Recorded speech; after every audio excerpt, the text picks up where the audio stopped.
Hola a todos, hoy vamos a comenzar la resolución de la prueba de tutor 4 de la asignatura de lenguaje matemático, conjuntos y números del grado en matemáticas de la UNED. En esta prueba de tutor vamos a tener 20 ejercicios en el que las respuestas van a ser sí o no. Por lo tanto, es posible que sea más rápido o más sencilla que las pruebas anteriores. En el primer ejercicio nos preguntan si la resta es una operación interna en el conjunto de los naturales.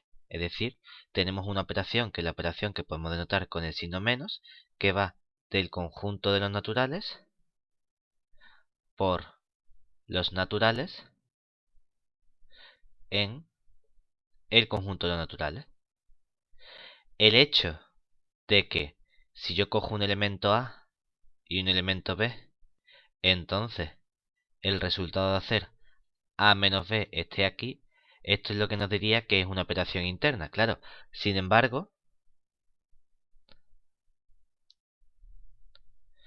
si tomamos, por ejemplo, el elemento 1, que pertenece a los naturales, y tomo el elemento 3, que también pertenece a los naturales, y efectúo la resta, el resultado me da el elemento menos 2, que no es un elemento que está en el conjunto de los naturales.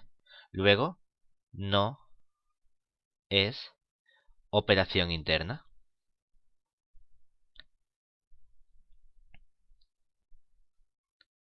Entonces, en este caso, la respuesta sería no. Vale. En el siguiente ejercicio nos pregunta si la multiplicación dota de estructura de grupo al conjunto de las matrices cuadradas sobre el número o el conjunto de los reales. Claro, recordemos que para que algo sea un grupo tenemos que tener que la operación, en este caso multiplicación de matrices, tiene que ser asociativa, tiene que existir un elemento neutro y en el tercer apartado, para todo M matriz cuadrada, en R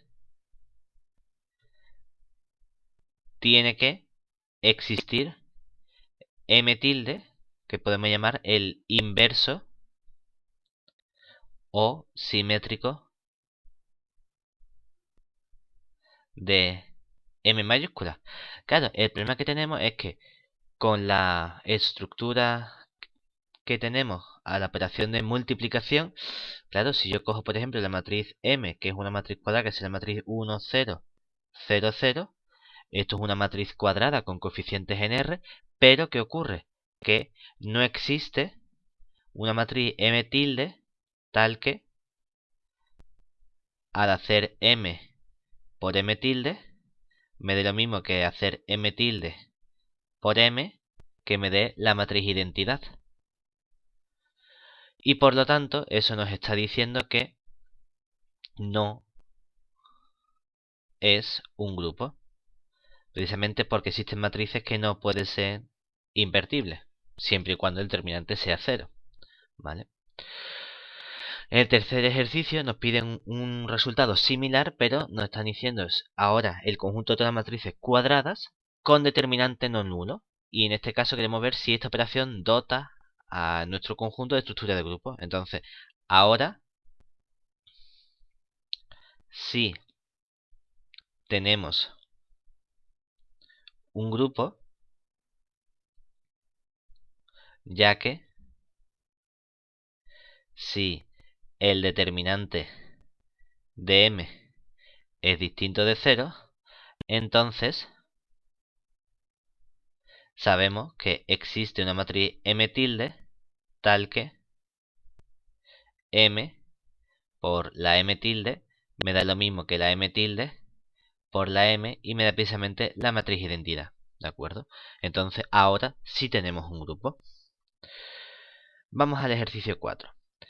Nos preguntan si dentro del conjunto de todas las matrices cuadradas con determinante no nulo nos dan el producto de matrices.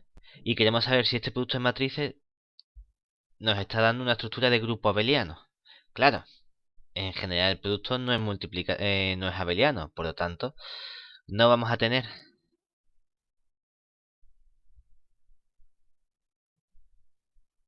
un grupo abeliano, aunque tomemos las matrices cuadradas con determinante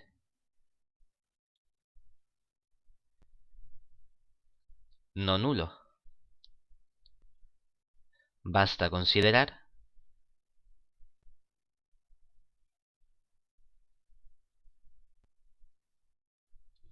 por ejemplo, podemos tomar por ejemplo la matriz A, que es la matriz dada por la 1, 1, 0, 1, la matriz B, que es la matriz dada por la, no sé, la 1, 0, menos 1, 1, por ejemplo. Ambas tienen determinante no nulo porque el determinante de A vale 1, que es distinto de 0, y el determinante de B vale también 1, que es distinto de 0. Sin embargo, cuando efectuamos el producto, nos queda que A por B se multiplicar esta matriz por esta matriz y el resultado nos daría la matriz 0, 1 menos 1, 1.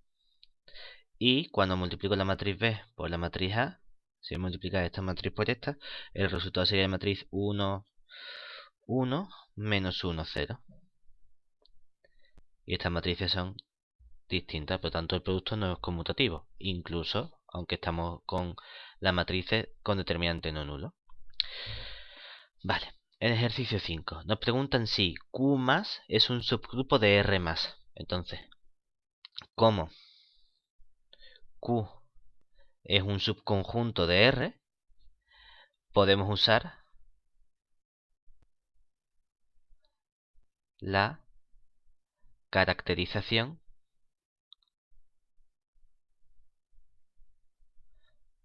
de subgrupo. ¿De acuerdo? ¿Eso qué significa? Bueno, tendríamos que tomar un elemento, vamos a llamarlo Q sub 1. Claro que Q sub 1, como está en Q, es una fracción, lo puedo escribir como A sub 1 entre B sub 1. Y un elemento, esto en Q, y un elemento Q sub 2, que va a ser simplemente el elemento A sub 2, B sub 2, que es otro elemento de Q.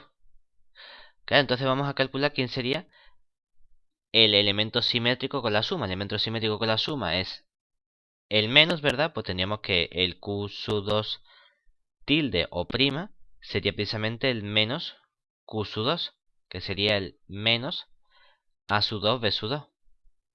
Luego, ¿qué tenemos? Que cuando hacemos el Q sub 1 más, ahora viene el elemento Q sub 2 tilde, esto sería precisamente el Q sub 1 menos el Q sub 2. O lo que lo mismo nos daría el elemento A sub 1 partido por B sub 1 menos el A sub 2 partido por B sub 2. Que si queremos podemos expresarlo como el B sub 1 por el B sub 2. Y aquí nos queda el A sub 1 B sub 2 menos el A sub 2 B sub 1. Que esto vuelve a ser un elemento que podemos llamar A sub 3 entre B sub 3. Y vuelve a ser una fracción, por lo tanto es un elemento de Q. Como Q es un subconjunto de R, ya hemos visto que si cojo un elemento cualquiera Q sub 1 y un elemento cualquiera Q sub 2, entonces al hacer el elemento Q sub 1 con la operación del grupo y el simétrico del elemento sub 2 vuelve a ser un elemento de Q. Por lo tanto, sí es subgrupo. ¿Vale? Vamos al 6. Ahora nos preguntan si 2z con la suma más es un subgrupo de z más. ¿De acuerdo? Claro, tenemos que estudiar lo mismo. Como 2z, que sería el conjunto formado por el menos 4, el menos 2, el 0, el 2, el 4, etcétera, es un subconjunto de z, podemos usar de nuevo la caracterización.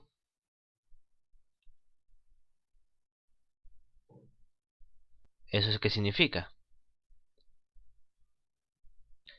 Que vamos a tomar un elemento n perteneciente a 2z, pero como es un elemento n lo puedo escribir en realidad como 2 por k, que es algo que está en 2z.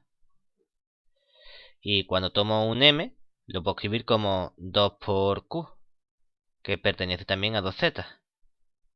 Claro, pero entonces cuando yo tomo el elemento simétrico m tilde o m', ¿quién va a ser? Como es con la suma, sería el elemento menos 2q, simplemente. Por lo tanto, cuando yo opero el elemento n más el elemento m tilde, esto no es otra cosa que el elemento n menos el elemento m.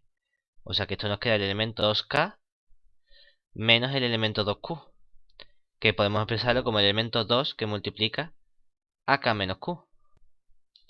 Y esto vuelve a ser un elemento de 2z, porque es 2 por algo que es un número entero.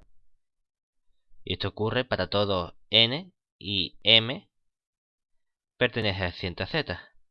Luego, si es subgrupo. Vale. Vamos con el 7.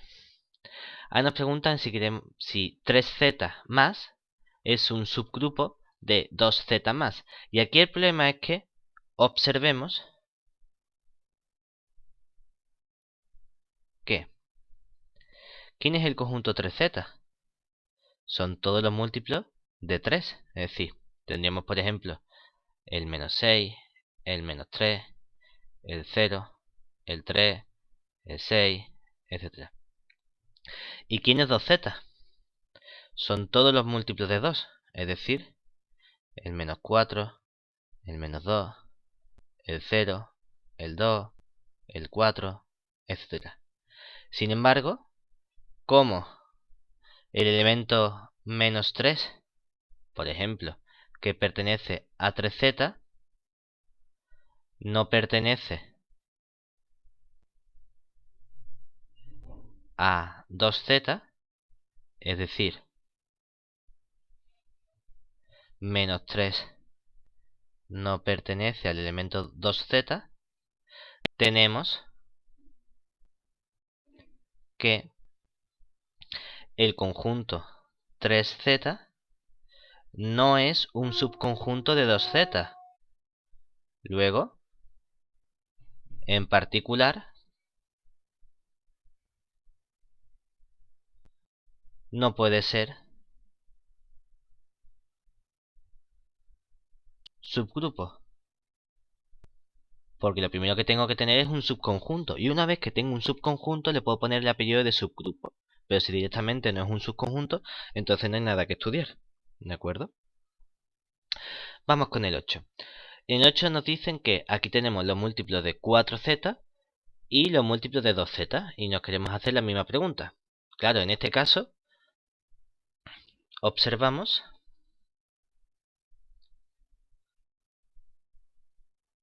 que 4z sí es un subconjunto de 2z. Por lo que usamos la caracterización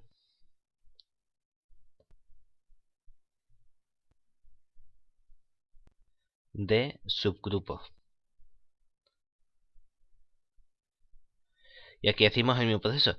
Tomo un n perteneciente a 4z, le sumo el m tilde perteneciente a 4z. Claro, como n está en 4z, lo puedo escribir como 4 por 1k. Más, como el m está en 4z, lo puedo escribir como un 4q. Y a esto le hago el tilde, que sería el simétrico. Pero claro, el simétrico es precisamente el menos 4q porque la operación es la suma. Entonces el elemento opuesto que es cambiarle el signo. Y entonces esto nos queda 4k menos 4q, que puedo escribirlo como 4 que multiplica a k menos q. Y como k menos q es un elemento de z, obtenemos que esto es un elemento que está en 4z. Luego, sí es subgrupo.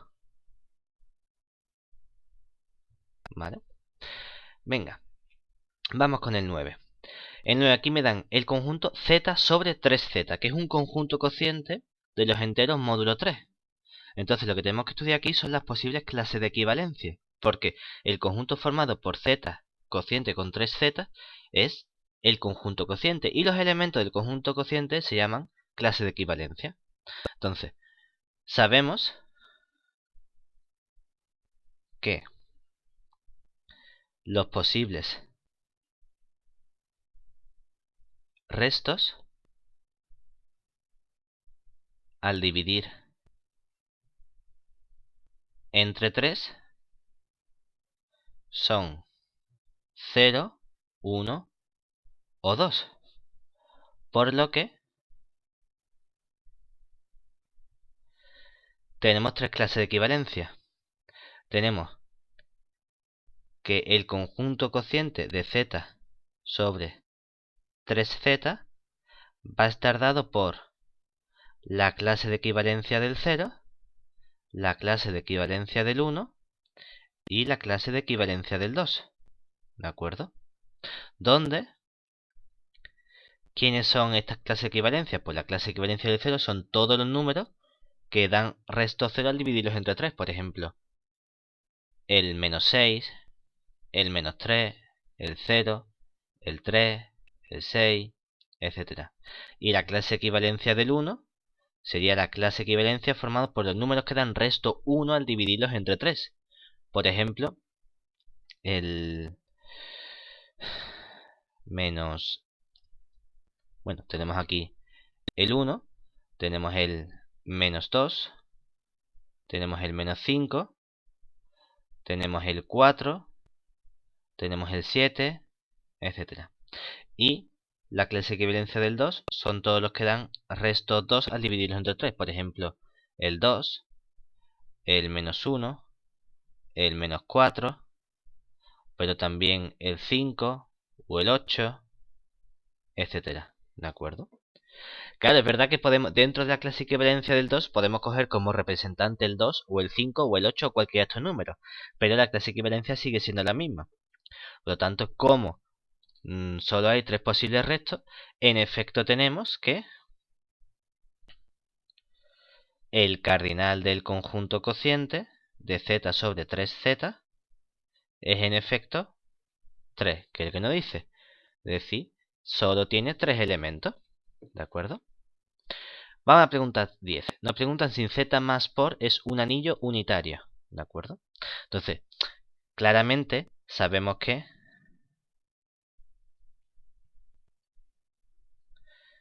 z más es un grupo abeliano y por es distributiva con respecto a la suma más, como además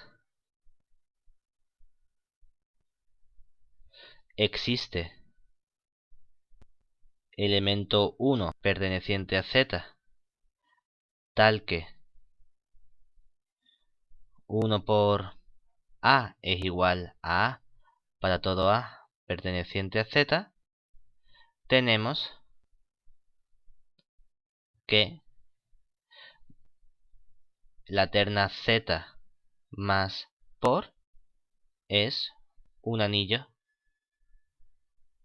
unitario. ¿De acuerdo? Vamos con el 11. Aquí nos preguntan si el conjunto de todas las matrices cuadradas sobre los reales con la suma y el producto es un anillo unitario. ¿De acuerdo? Entonces, aquí ocurre lo mismo que ocurría en el caso anterior, que como nuestro conjunto de matrices, vamos a llamarlo M, más es grupo abeliano, el producto es asociativo en M y el producto es distributivo respecto de la suma más, tenemos que la operación o la terna M más por es un anillo. Y además, como existe I, que es la matriz identidad, tal que el elemento A por I coincide con el I por A que coincide con A, para todo A perteneciente a M, tenemos que M más por es un anillo unitario. ¿De acuerdo? Claro, el único problema que podríamos tener aquí en realidad es el siguiente. Esto funciona bien cuando nosotros fijamos la dimensión de nuestras matrices. Pues claro, aquí está hablando de todas las matrices cuadradas. Entonces, si nosotros fijamos el orden de la matriz cuadrada, no hay problema. Si no fijamos el orden de la matriz cuadrada, entonces claro, el elemento, este anillo unitario, el elemento unitario, esta matriz de identidad, no es la misma para una matriz 2×2 que para una matriz 3×3. Entonces, esto es un anillo unitario si fijamos el orden. Si no, podríamos tener problemas a la hora de definir este concepto. ¿De acuerdo? Pero en general la respuesta sería que sí. Vamos con el 12. Aquí nos preguntan si el conjunto de todas las matrices cuadradas sobre los reales con la suma del producto es un anillo conmutativo. Aquí ya sabemos que no, porque vimos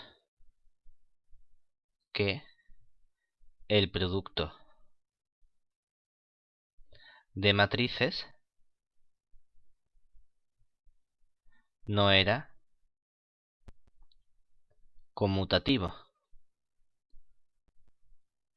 ¿De acuerdo? Podemos coger el mismo ejemplo de las matrices 2×2 que cogimos para el determinante no nulo. En el 13, aquí me preguntan si el conjunto de todas las matrices cuadradas sobre los reales es un cuerpo. Claro, para que sea un cuerpo tenemos que ver si todo elemento distinto de elemento neutro es invertible. Y aquí sabemos que no es un cuerpo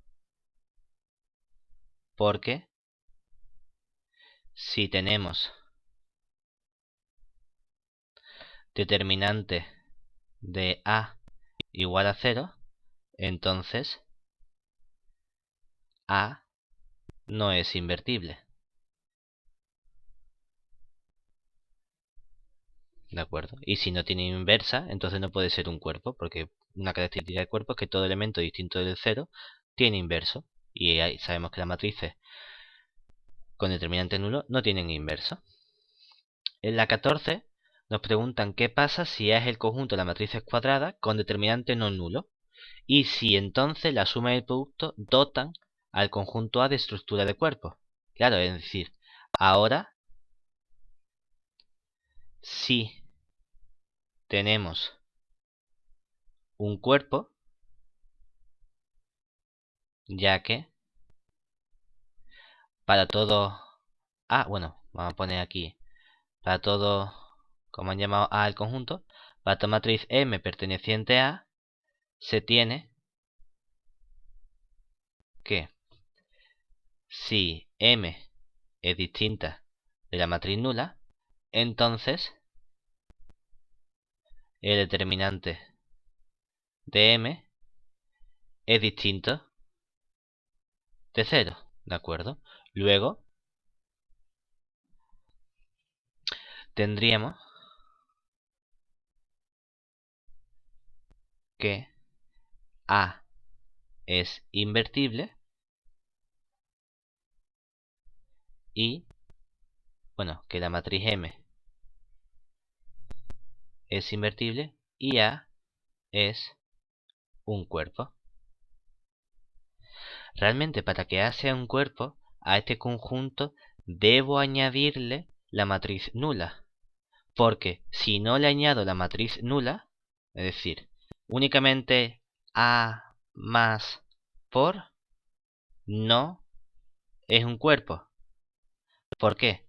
Porque A más no es grupo. ¿Por qué? Porque falta la matriz nula. Si yo digo A unión la matriz nula, con la operación suma y por, eso sí es un cuerpo. ¿De acuerdo? Pero el problema es que si únicamente llamo A al conjunto de las matrices cuadradas con determinante no nulo, entonces la matriz nula no está en ese conjunto. Y entonces con la suma de matrices no puede ser un grupo porque falta el elemento neutro. ¿De acuerdo? Es decir que la respuesta a esto sería no. Si añadimos la matriz nula, entonces sí es un cuerpo. Vamos al ejercicio 15. Aquí me dicen, si en todo anillo, si se tiene que dos elementos x y satisfacen que x por y es igual a 0, si entonces bien x igual a 0 o bien y es igual a 0. Tenemos que ver si esto es cierto o no es cierto. ¿De acuerdo? Claro, entonces, esta es precisamente la definición de un divisor de 0. Y sabemos que esto no tiene por qué ser cierto, porque basta tomar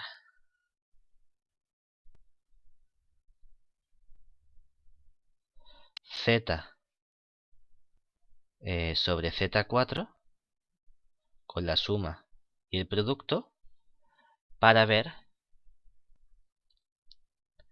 que si yo cojo la clase del 2 y lo multiplico por la clase del 2, eso me da la clase del 4, que es lo mismo que la clase del 0. Y sin embargo,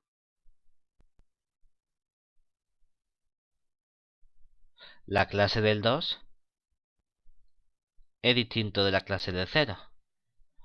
Luego la respuesta es, ¿tiene que ser siempre x igual a 0 bien igual a 0? No. Existen ejemplos en los cuales el producto es 0 aunque los elementos no sean 0. Precisamente lo que nos está diciendo es que en ese anillo existen divisores de 0. ¿De acuerdo? En I6 nos dicen si tenemos un anillo unitario y conmutativo, si dos elementos x y satisfacen que x por y es igual a 0, si entonces x tiene que ser igual a 0 o y tiene que ser igual a 0. ¿De acuerdo? En este ejemplo, la única diferencia con el ejercicio anterior es que nos añaden que nuestro anillo es unitario y conmutativo. Pero basta tomar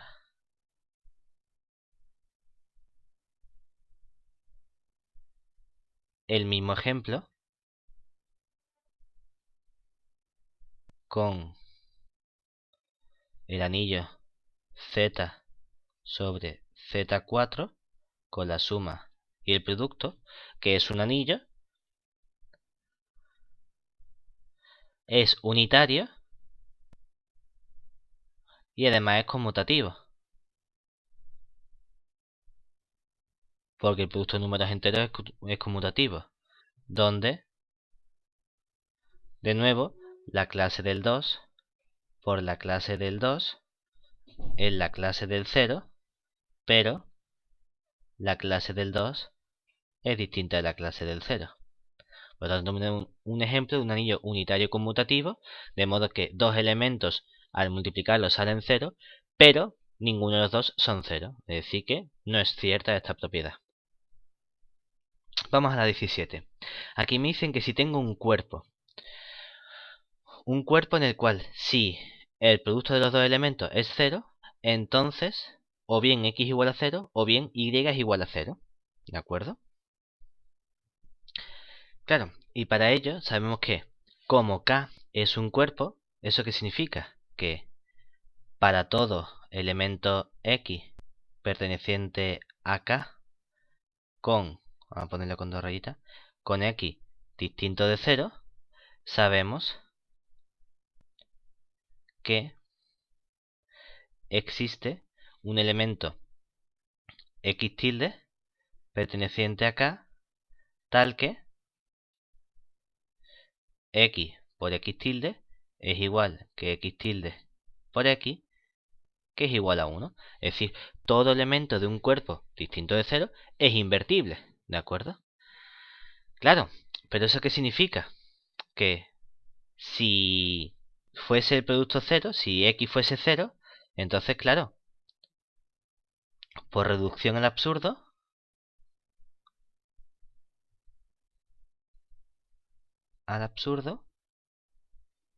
si suponemos que x igual a 0, entonces,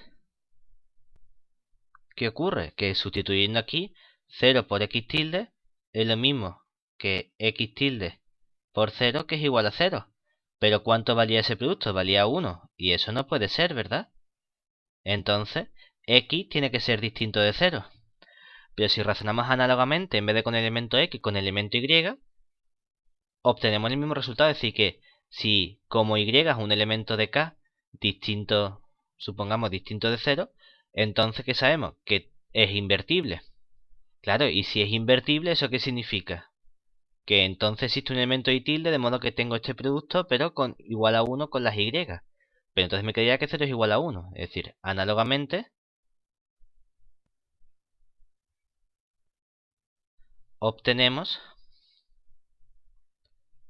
que y tiene que ser distinto de 0. Por lo que el resultado es cierto. ¿De acuerdo? Es decir, el hecho de que sea un cuerpo, si nos dice que no hay divisores de 0 en el cuerpo. Vamos al 18. Nos preguntan si todo homomorfismo de grupos es biyectivo. Entonces, vamos a ver con un rápido contraejemplo que esto no tiene por qué ser cierto. Entonces, sea phi, por ejemplo, la aplicación que va de R+ en R+, tal que phi de x es igual a 0 para todo x perteneciente a R. Claro, claramente R+ es un grupo, R+ es un grupo, y yo defino phi. Entonces, ¿es phi un homomorfismo de grupo? Veamos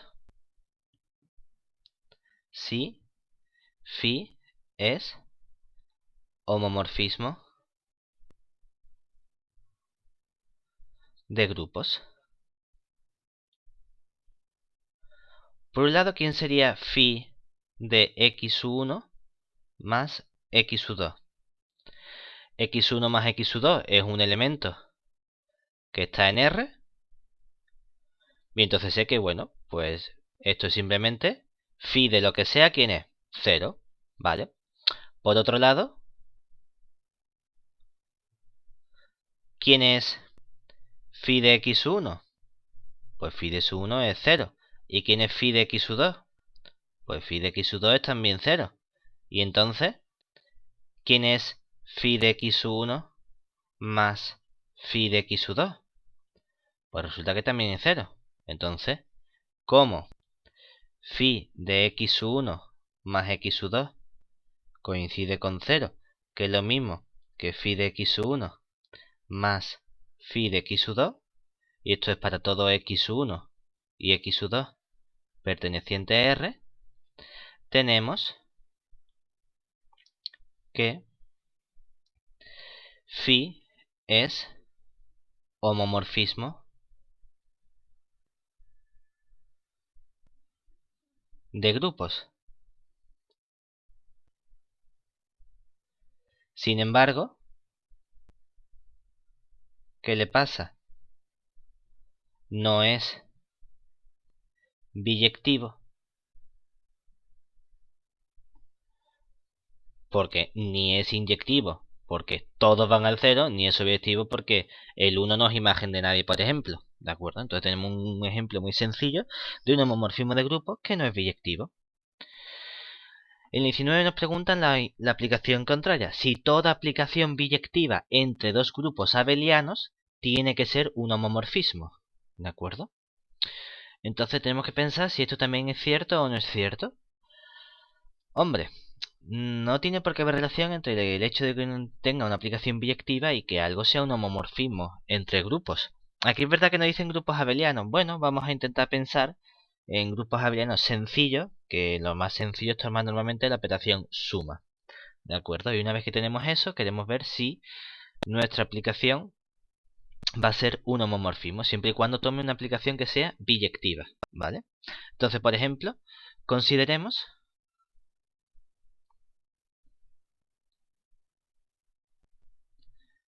en... Podemos tomar, por ejemplo, bueno, pues un ejemplo relativamente sencillo sería considerar, vamos a coger una aplicación igual phi, que va a ir del conjunto, por ejemplo, R con la suma, en R con el producto. Claro, tanto R como la suma como R con el producto son ejemplos de grupos abelianos, ¿de acuerdo?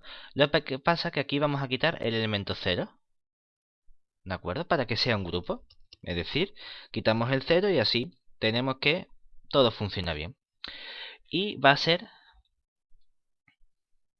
la aplicación identidad, es decir, phi de x va a ser el elemento x para todo x perteneciente a R. Entonces, claramente,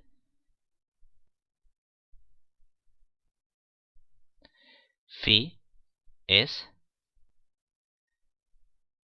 Bueno, espérate. Como hemos quitado el 0, no vamos a tener una aplicación biyectiva.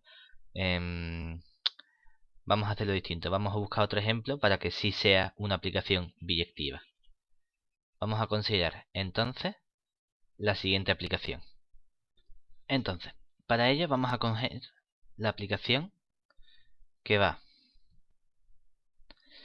phi de R con la suma en R con la suma dada por phi de x igual a x al cubo para todo x perteneciente a R, la cual es claramente biyectiva. Sin embargo, ¿qué pasa cuando nosotros calculamos phi de x sub 1 más x sub 2? Claro que esto nos daría x sub 1 más x sub 2 al cubo. Y esto sería x sub 1 al cubo más 3x sub 1 al cuadrado por x sub 2 más 3x sub 1 por x sub 2 al cuadrado más x sub 2 al cubo. Que eso es distinto de x sub 1 al cubo más x sub 2 al cubo, que sería phi de x sub 1 más phi de x sub 2. ¿De acuerdo? Por ejemplo, basta tomar x sub 1 igual a 1 y x sub 2 igual a 1. Porque phi de 1 más 1 sería phi de 2, que es igual a 2 al cubo, que es igual a 8. Pero cuando hacemos phi de 1 más phi de 1, eso nos queda 1 al cubo más 1 al cubo, que es igual a 2, que es distinto de 8. Y entonces, phi no puede ser un homomorfismo de grupos. pese a que es una aplicación biyectiva entre grupos abelianos, porque R con la suma son grupos abelianos. ¿De acuerdo? Vamos ya con el último ejercicio, el 20, que nos dice sea F que va de G en Z un homomorfismo de grupo entre un grupo G con una operación estrella y el grupo Z con la suma. ¿De acuerdo? Nos dicen que f de A es igual a 5 y que f de B es igual a 9. Y nos preguntan si f de C es igual a 19, siendo C el elemento A por B por A. Entonces, bueno, evaluamos cuánto vale f de C. Claro, pero C es el elemento A estrellita con B estrellita con A. Pero F es un homomorfismo de grupo. Entonces, como F es homomorfismo de grupos, tenemos que esto es F de A, la operación en Z sería más F de B, la operación en Z sería más F de A. Y me han dicho que F de A vale 5, o sea que esto nos queda 5 más 9 más 5. Y el resultado nos da 19, que en efecto es lo que vale f de C. Y con esto finalizamos la prueba de tutor 4.